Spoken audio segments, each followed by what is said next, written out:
Okay, guys, I'm here for my review of this week's SmackDown Live. Uh, for August the 9th, 2016. Uh, it was a slightly better show than Raw.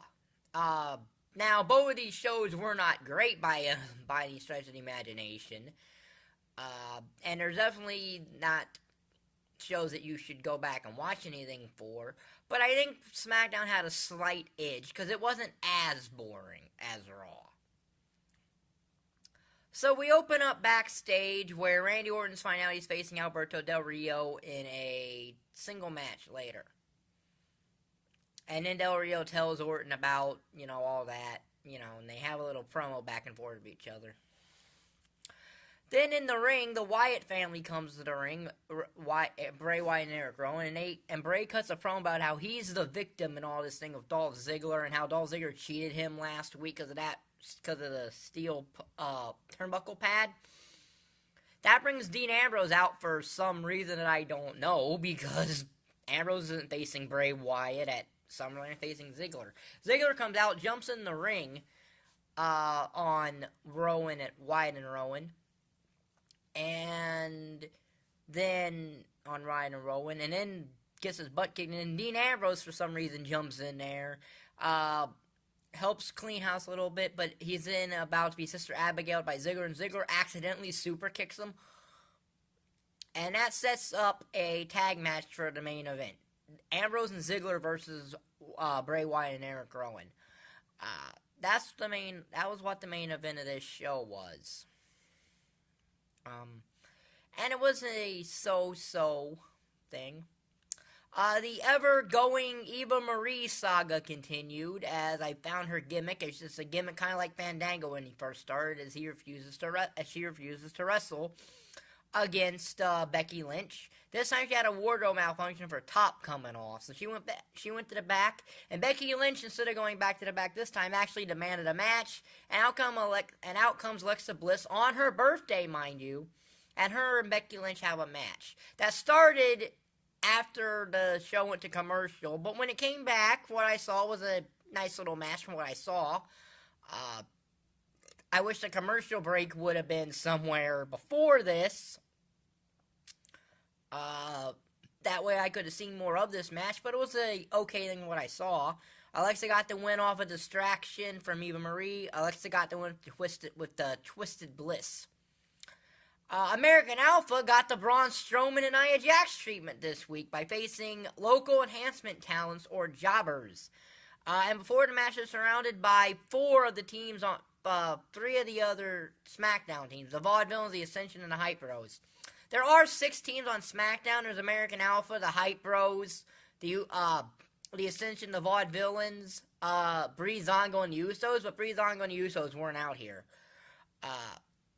So that's an okay starting tag team division for SmackDown. Granted, it could be better, but Raw doesn't really have that solid of a tag division either in a way, so.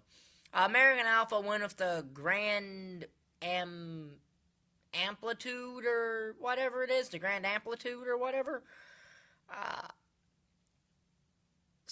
And then the teams are going to do a fight.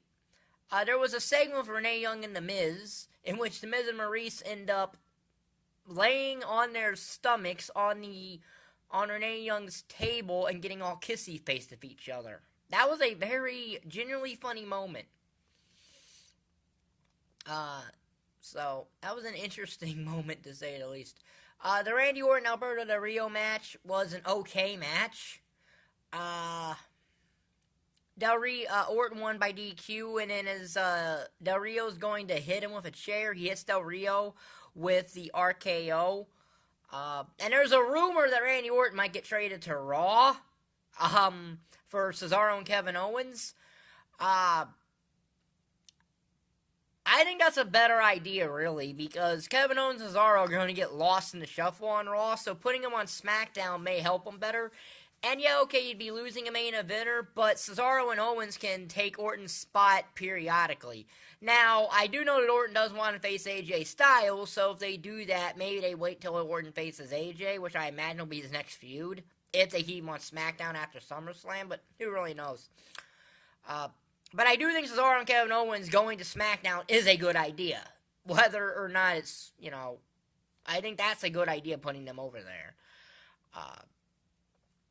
So, AJ Styles and John Cena were not on the show this week, but they did a vignette package of a promo of the history between the two of them, and that was fine. They apparently showed up for a minute on Raw, but that was a dark situation, so at least TV-wise, they're keeping most of these rosters separate for TV, because I know they do dark matches all the time, but that's probably because of advertising before the draft and all that, I guess. I don't really know.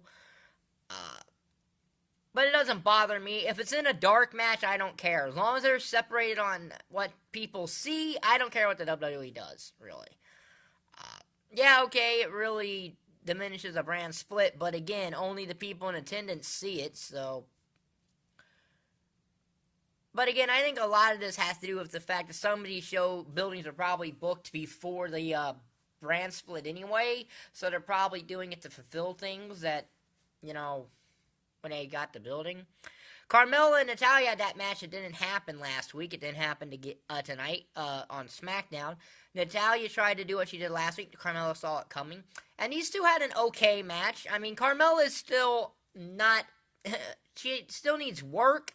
I like Nia Jax. I think she was probably called up to the main roster too quick. But she's not bad. She wins with the Coda silent submission, which is a very interesting submission where she takes her legs and wraps her legs around the opponent's throat. That would be technically a borderline choke, if I'm not mistaken, and Natalya taps out. So, an okay match. There was a Miz and Scooby-Doo segment to help promote the Scooby-Doo WWE film where Scooby got one up on the Miz. Apollo Crews was not on SmackDown this week, but they did a promo package for him about him being a number one contender for the IC title. That was nice. Heath Slater came out for his match with Rhino. Before his match with Rhino, he basically tries to get Rhino to, I guess, lay down for him a sympathy card, saying that he's got these 2 kids, and he just bought an above-ground pool, and he needs this job, and then he goes on about his 4 kids, which I thought you had 7. Or 4, or 2. And then Rhino, by the way, won a Republican primary in Michigan for, I think, a school board position. I'm not entirely sure what he was running for. I think it was a school board position. But Heath Slater and Rhino actually wasn't a bad match.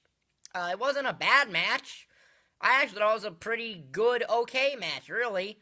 Do I think Heath Slater should have won? Maybe. But I think this better could be played off at SummerSlam, and he finally gets that spot on a roster at SummerSlam, really. He loses with the Gore after trying to use the top rope and getting caught. Rhino hits the Gore on him, 1, 2, 3. And then Daniel Bryan's ready to offer him a contract because of the Spirit, but Heath Slater can't really get it out. He berates Shane and Daniel Bryan. He says, "I have 7 kids at home," to which Shane and Daniel Bryan say, "I thought you had 4. I don't know how many kids I have anymore. So it was interesting. And then obviously Heath Slater didn't get the contract. So I expect he's going to go to Raw and get Mick Foley to give him a match to get on the Raw roster. And that doesn't work, he'll just continue to go back to SmackDown. Or maybe he'll send him down to NXT. I don't know. Maybe he'll send him down to NXT. I don't know. And the main event of the show was that tag match, which was an okay tag match. Ambrose, Ziggler versus the Wyatt family of Eric Rowan and Bray Wyatt. It was an okay match. Back and forth action, Ziggler got the finish with a super kick, so I guess the super kick's his new finisher now. So I'm guessing they're possibly thinking about possibly going to making him Shawn Michaels. Complete with possibly Diesel, because Kevin Nash apparently is interested in being his bodyguard. I don't know how at 50 whatever Kevin Nash is. I don't know how believable a bodyguard he'd be, but it could be interesting if they were to do that. And then after the match, Ambrose hits the dirty deeds on Ziggler, and that was pretty much the show. Like I said, it was a better show than Raw, but nothing special. Now, next week, I'm expecting both shows to be somewhat better than they were this week, because it's a go-home show to SummerSlam, and I'm almost positive the WWE has something big in store for both shows for that. We know that Brock Lesnar will be on Raw Monday, so we'll see how SmackDown counters that. Now, Raw's ratings were down this week, but the Olympics are going on, so I don't think that you should panic there because they got the Olympics. Raw not only has the Olympics right now, they also have Monday Night Football coming up for Raw to compete against, and the WWE doesn't do good against sporting things. That's just the thing. Yeah, that's my review for this week's SmackDown on August the 8th of 2016. SmackDown right now is 2-1 in the new brand split. But again, both shows were mediocre. Although SmackDown was not as boring as Raw. So, it at least wasn't a completely boring show. Whereas Raw was a completely boring show. So if you like this video, like button down there, subscribe button down there, and thank you for watching. Bye.